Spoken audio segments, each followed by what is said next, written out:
12:30। পুরনো ঢাকার সরু গলি নিস্তব্ধ, কোথাও কুকুরের ঘেউ ঘেউ, কোথাও দূরের ট্রাফিকের মৃদু আওয়াজ।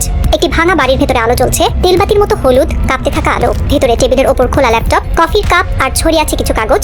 সব কাগজে একই শব্দ বারবার লেখা, কাউন্টার ইন্টেলিজেন্স নোটস। হঠাৎ দরজায় কড়া এক যুবক ঢুকে এলো, চোখে মুখে আতঙ্ক, গলায় ঘাম জমেছে। সে চুপচাপ ফিসফিস করে বলল, স্যার, সব শেষ হয়ে গেছে। তারা জেনে গেছে আপনি কার জন্য কাজ করেন। টেবিলের পাশে বসা বৃদ্ধ লোকটি কিছুক্ষণ চুপ রইলেন, তারপর নিঃশব্দে ল্যাপটপ বন্ধ করে বললেন, আমার কাজ ছিল ঢাকার মাটিতে দিল্লির পরিকল্পনা ছড়িয়ে দেওয়া। এখন সময় এসেছে অন্যদের জানাতে আসল ভারত বিরোধীরা কারা।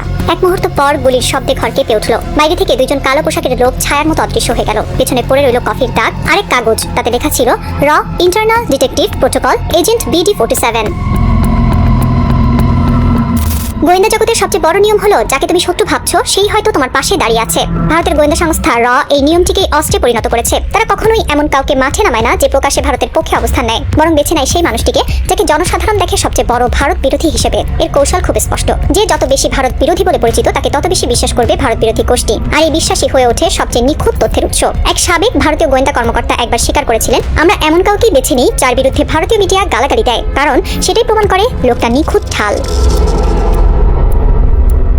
বাংলাদেশ স্বাধীন হওয়ার পর থেকেই ভারতীয় গোয়েন্দা সংস্থা এখানে নানাভাবে সক্রিয়। 75 সালের পর থেকে তারা ভেতরে বাইরে তৈরি করেছে এক জটিল নেটওয়ার্ক। এই নেটওয়ার্কে ছিল রাজনীতি, সাংবাদিকতা, এমনকি সাংস্কৃতিক সংগঠন পর্যন্ত। তবে সময়ের সঙ্গে সঙ্গে তাদের কৌশল পাল্টেছে। আগে তারা কাজ করত সরাসরি প্রভাবের মাধ্যমে, এখন তারা কাজ করে মানসিক প্রভাব আর সচেতন বিভ্রান্তি দিয়ে। একজন গোয়েন্দা কর্মকর্তা বলেছিলেন, আজকাল এজেন্ট বন্দুক হাতে চলে না, সে চলে ল্যাপটপ হাতে। এই নতুন কৌশলেই র তৈরি করেছে এমন কিছু চরিত্র যারা ভারতের বিরুদ্ধে কথা বলেই ভারতের জন্য কাজ করে। তাদেরকে বলা হয় মিরর এজেন্ট, দেখতে শত্রু, ভেতরে বন্ধু। রয়ের নীতি এখন আর শুধুমাত্র তথ্য সংগ্রহ নয়, বরং একটি রাষ্ট্রের মতামত নিয়ন্ত্রণ করা। এর জন্য তারা বেছে নেয় কিছু জনপ্রিয় বক্তা, ইউটিউব বিশ্লেষক, রাজনৈতিক অ্যাক্টিভিস্ট, এমনকি তথাকথিত দেশপ্রেমিক লেখক। এই ব্যক্তিরা দিনের আলোয় গর্জে ওঠেন ভারতের বিরুদ্ধে, কিন্তু রাতে পাঠিয়ে দেন গুরুত্বপূর্ণ গোয়েন্দা রিপোর্ট। একটি সূত্র বলেছিল, রয়ের ফিল্ড অফিসাররা এখন আর ঢাকায় দূতাবাসের মধ্যে কাজ করেন না, তারা কাজ করেন দেশপ্রেমিক মুখোশ পরে। তারা হয়ে গেছেন ঢাকার ভেতরের ঢাকাবাসী। এই প্রক্রিয়াকে বলা হয় ইন্টারনাল ডিসেন্ট ইন্টিগ্রেশন, মানে বিরোধী স্রোতের ভেতর থেকেই ভারতীয় স্বার্থ রক্ষা করা।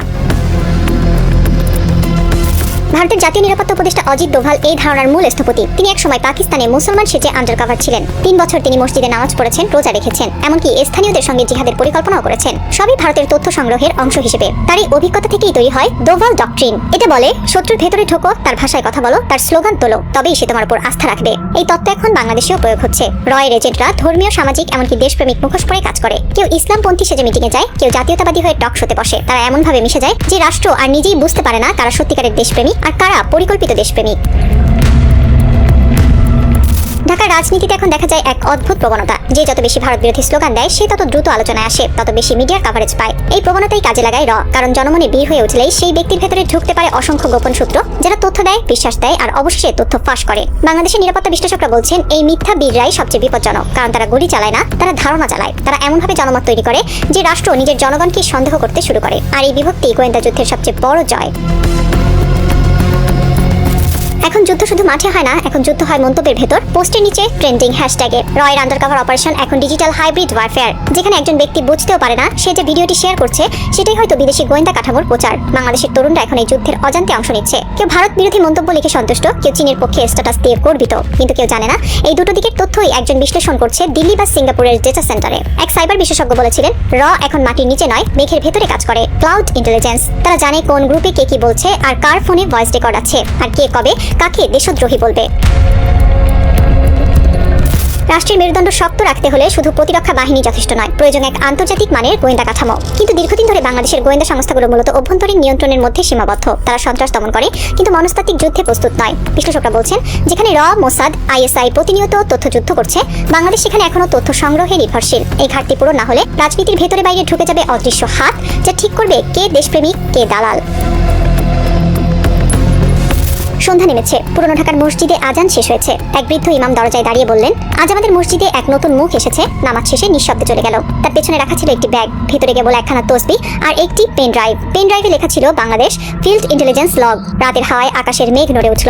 কোথাও যেন কেউ বলল, দেশপ্রেম বিক্রি হয় না, কিন্তু মুখোশে ঢুকিয়ে যায়। ঢাকার বাতাসে তখন ভাসছে এক প্রশ্ন, যার উত্তর কেউ দিতে পারবে না। যাকে আমরা সবচেয়ে বেশি ভারত বিরোধী ভাবি, সেই কি আসলে ভারতের সবচেয়ে বড় বন্ধু? এভাবেই এই শহর ঘুমায় দেশপ্রেমের নামে আর অদৃশ্য শত্রুর ছায়ায়।